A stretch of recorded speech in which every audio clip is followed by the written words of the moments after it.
Hey groupers, Pastor Marshall here. Hold away in my office because there's construction and school stuff going on all around me. Well, Galatians chapter 3. I made the main direction of my message this week to look at the difference between real belief versus believing in something. I used the example of marriage, that you might believe in marriage, but not getting married because you don't believe.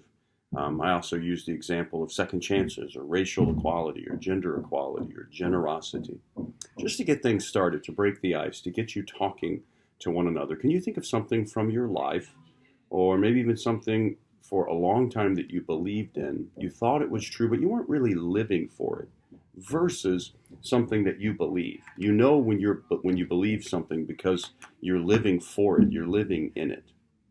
Well, today's passage deals with three different characters in the Bible.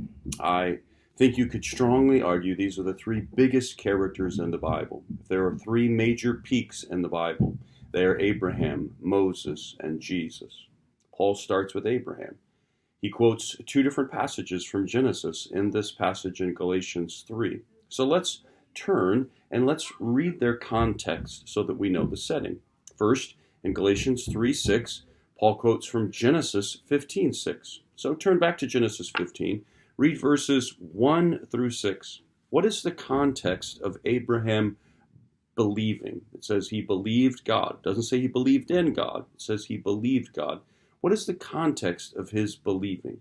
And then second, in Galatians 3:8, it quotes Genesis 12:3. Read Genesis 12:1 through 5. What is the context of God's promise to Abraham here? And what are a few important details about Genesis 12:1 through 5? Some of your more astute Bible students might have some interesting details. Just make sure you talk about that with your leader, about what's Genesis 12, why it's so important. Next, in verses 10 through 12, Paul writes about the law. Truthfully, the law isn't a character.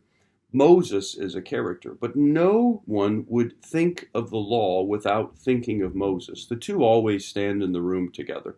No Jew would mention the law without thinking of Moses.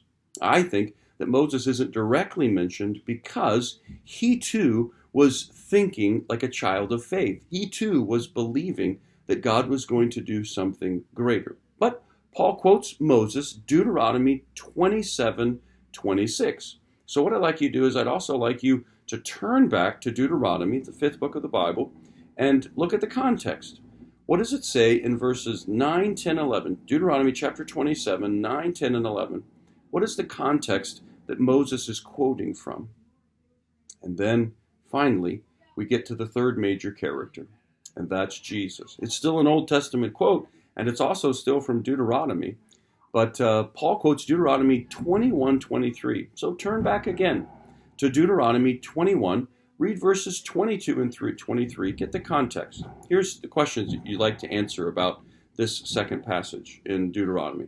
First, what is the context? How does it fit with Jesus?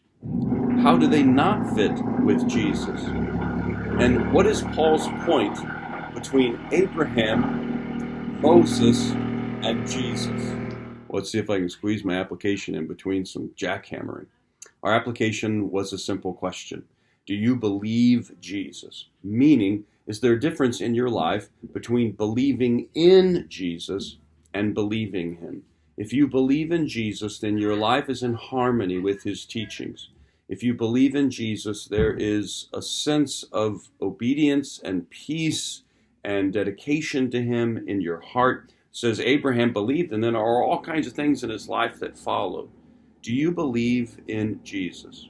Are there areas in your life where you have just said, yes, he said it, he's God, I don't have any problem with it?